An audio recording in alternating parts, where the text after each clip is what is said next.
Please subscribe Telugu popular TV. Telugu popular టీవీని యూట్యూబ్లో subscribe చేయండి. తెలుగు పాపులర్ యూట్యూబ్ ఛానల్ని సబ్స్క్రైబ్ చేయండి. వీరేన్ గారు బాహుబలిలో చూశారు కదా? అవును. సో దాంట్లో ప్రభాస్ యొక్క పవర్ఫుల్ డైలాగ్ ఒకటి మా కోసం. ప్రభాస్ పవర్ఫుల్ డైలాగా? అన్ని పవర్ఫుల్లే. అదే అన్ని పవర్ఫుల్ డైలాగ్లే ఉంటాయి. ఏదో ఒకటి అంటే నాకు నచ్చిన డైలాగ్ చెప్తాను. అంటే ఆ మూవీలో బాగా నచ్చింది, బాగా అంటే మోటివేట్ అయిన డైలాగ్ ఏది ఉందంటే అది చెప్తాను. అమరేంద్ర బాహుబలి అని నేను అశేషమైన మహిష్మతి ప్రజల ధన మాన ప్రాణ సంరక్షకుడిగా ప్రాణ త్యాగానికైనా వెనకాడబోనని రాజమాత శివగామీదేవి సాక్షిగా ప్రమాణం చేస్తున్నాను. అయితే ఇప్పుడు ఇది ట్రెండీ డైలాగ్. పౌరాణికంగా చెప్పగలరా?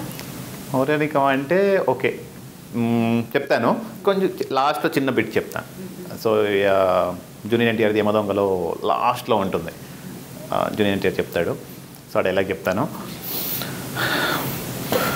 స్వర్ణమణిమయ రత్నఖచితమైన ఈ సభా మందిరమున అకుంఠిత సేవా పరిరక్ష సమూహ మధ్యమున సర్వదా సతదా సహస్రద పాప కలింకిత కులమత జాతి కూపమున సమూలనంగా శాశ్వతంగా ప్రశ్చాలన గావించదా.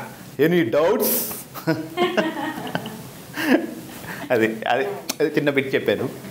లేకపోతే అప్పుడులో ఏమంటివి అన్ని ప్రాక్టీస్ చేసుకునేవాళ్ళం అన్నమాట ఆ డైలాగులు. ఇప్పుడు ఏదో ఇవన్నీ ఈ డైలాగ్ చాలా రోల్ అయిపోతూ ఉంటుంది. డైలాగ్స్ అన్నీ చెప్పడం కష్టం.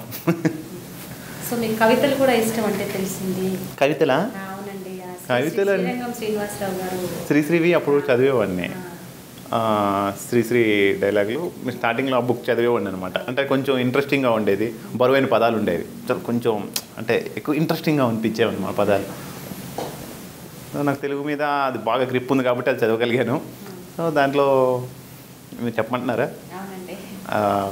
నా జనని గర్భంలో ఆకారం లేకుండా నిద్రిస్తున్న నా అహంకారానికి ఆకలి కల్పించిన నాడు నా బహిరంతర ఇంద్రియాల్లో ప్రాణం ప్రసవించగా నేను ఈ భూలోకంలో పడి సుఖదుఖాలు ఏవేవో వస్తుంటే తలదాల్చి ప్రపంచ పరిణామంలో పరివాజకుడిని వివల్వంగా వర్తించే వేళ అభయస్త ముద్రతో నన్ను దర్శిన నన్ను పురితిరిగా వించిన నా కవిత. అది సో అది అంటే అర్థమవుతుంది, ఇంకా బాగుంటుంది.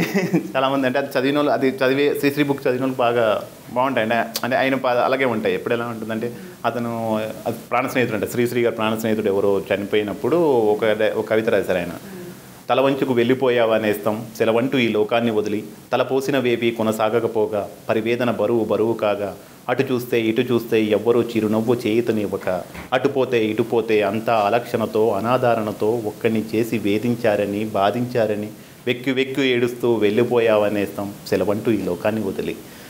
సో అదొకటి. సో బాగుంటాయి అవన్నీ.